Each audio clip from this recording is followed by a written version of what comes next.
thought I wasn't really impressed by electronic music at the time, so I thought I'd make a demo and then go back to all these different no-name blues bands and try and get a job again.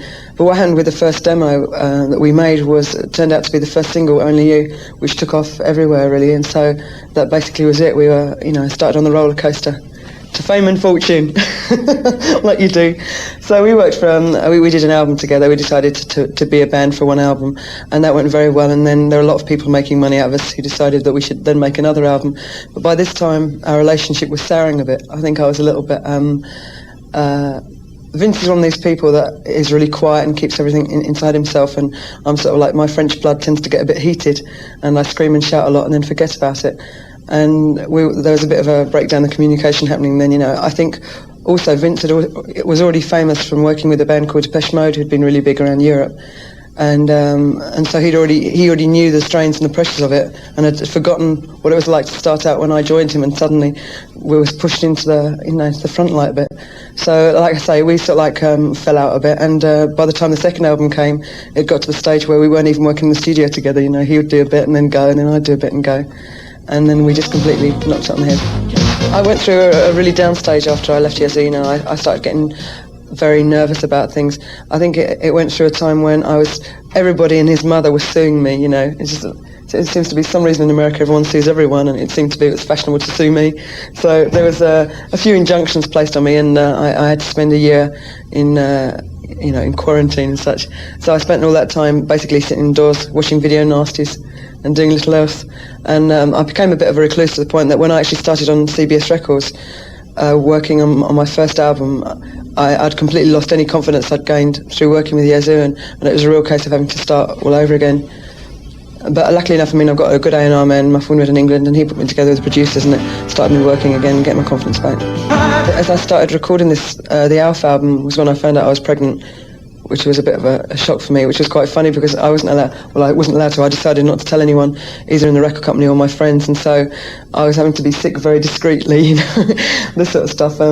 I did a tour after the Alpha album in England when I was about 6 months pregnant, when I finally let the news slip that I was pregnant, and after that, then I finished off my pregnancy. I worked up until about 8 months, I believe it was, and then I had the baby, and then 6 weeks afterwards I started working again.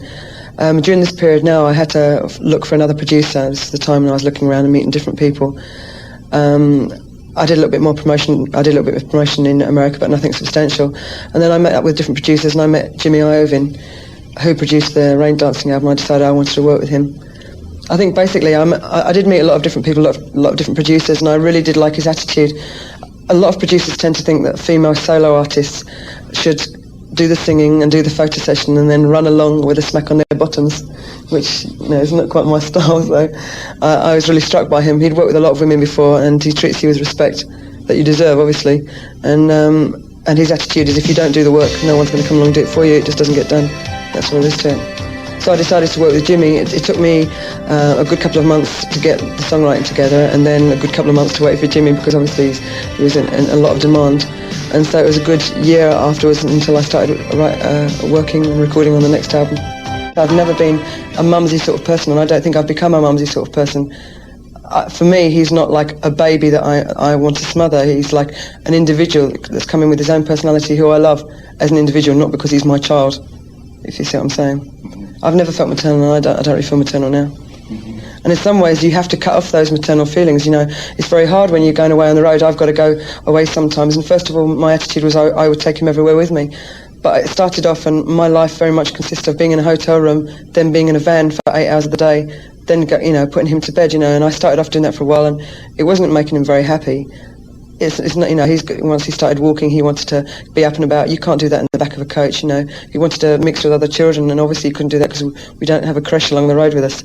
So it was having to get to the point where I thought, okay, who am I doing this for? Am I doing it for him? This is certainly not benefiting him. Or am I doing it for my ego and for my needs to be needed primarily, to be the most important person in his life?